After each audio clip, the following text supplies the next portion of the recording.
अंतकरणामध्येच आपला काय अहंकार आहे. मग जे मधलं स्थूल शरीर, धरती पाणी अग्नी, 3 तत्वाचं शरीर आहे, जे इथंच स्मशानभूमीत नष्ट होतं. आईच्या गर्भात पण 3 तत्वाचं शरीर भेटतं. 3 तत्वाच्या शरीराला हाल नाही. 4थं तत्व वायू तत्व येतं, तेव्हा ते बॉडी हालायला सुरुवात होते. नंतर पंचम आवाज आहे, जे बाळाला मारतात, जन्माला आल्यानंतर थोपटून मारतात. आवाज आला की मग म्हणतात आहे बाबा, नाही रडलं तर म्हणतात मंद गती मंद असेल. म्हणजे की कसे तत्व आपले आपले काम करतात, पण 2 तत्व सूक्ष्म आहेत, वायू तत्व आवाज तत्व. त्याच्यानंतर आला शब्द, ते बाळ बोलायला लागतं. शब्द देतो, काय करतात, शब्दांनी तो सांगतो. आपली जे भावना व्यक्त होतो कसं शब्दाने होतं. मग शब्दांनी माणूस चांगलाही व्यक्त होतो आणि वाईटही व्यक्त होतो. मग ते शब्दावर कुठं कंट्रोल करायचं असेल तर मग हे परत ज्ञान आला गुरु.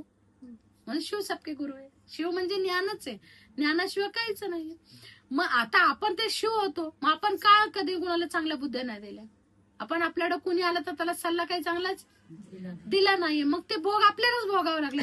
ज्यांना सल्ला दिला त्यांनी काय आपल्या सल्ल्यावर होते का? ते जो माणूस असतो ना, तो एक सल्ल्याने जगत नाही, तो 10 ठिकाणी सल्ले घेतो. पण आपण चुकीचे पात्र ठरलो का नाही? कारण तिथं काही यादीमध्ये आपलंच नाव लागलं नाही ना, आज या आमच्या व्यक्तीला वाईट बुद्धी दिलेली आहे. तर जोडायला शिका, तोडायला शिकू नका. जोडायचं असेल तर भगवंताला जोडा. दान द्यायचं असेल तर अभय दान दे. बाई काही काळजी करू नकोस. आज जर तुला वाटतं तुझी परिस्थिती बेकार आहे, पण विश्वास ठेव, तुझ्या कर्माने बिघडली असेल, पण विश्वास ठेव, ज्याने आपली स्क्रिप्ट लिहिली तो आपली स्क्रिप्ट पुसायची सुद्धा तयारी ठेवतो. पण आपली पण तेवढी तयारी पाहिजे ना. आपण पण ते परमेश्वर आळवायचं. खाली माणसं आळवता येत नाही. बरं, आळवली माणसं तर काय होणार? माणसं आळवायची म्हटल्यानं तुम्हाला वस्तूच द्यावं लागणार आहे. किती वस्तू देणार? वस्तूने माणूस आळवता येईल, काय होणार आहे? सुख मिळेल. पण आळवता येतो का नाही? आम्हाला आळवायचं कुणाला? परमेश्वराला आळवायचंय, त्यालाच आळवायचं. माणसाला आळवून थोडे काय होणार आहे? आधार घ्यायचा असेल तर माणसाचा घेऊ नका, भगवंताचा आधार घ्या. कारण माणूस सतत आधार मागत राहतो, कोणाचा नाही कोणाचा. तर आमचं कुठं चुकतं की आम्ही ना माणसाच्या आधारावर आहे. सल्ले आमच्या माणसाकडून लागतात. आम्ही सल्लागार जर म्हणलं तर आमचे शनिदेव नाहीत का? निराकारायचे. आम्ही परमेश्वराला का नाही म्हणा की परमेश्वर मला काहीतरी ज्ञान दे किंवा सल्ला दे, मला काहीतरी सल्ला दे, तर माझ्या हातूनच तो सल्ला मिळणार आहे, बाहेर थोडी मिळणार आहे.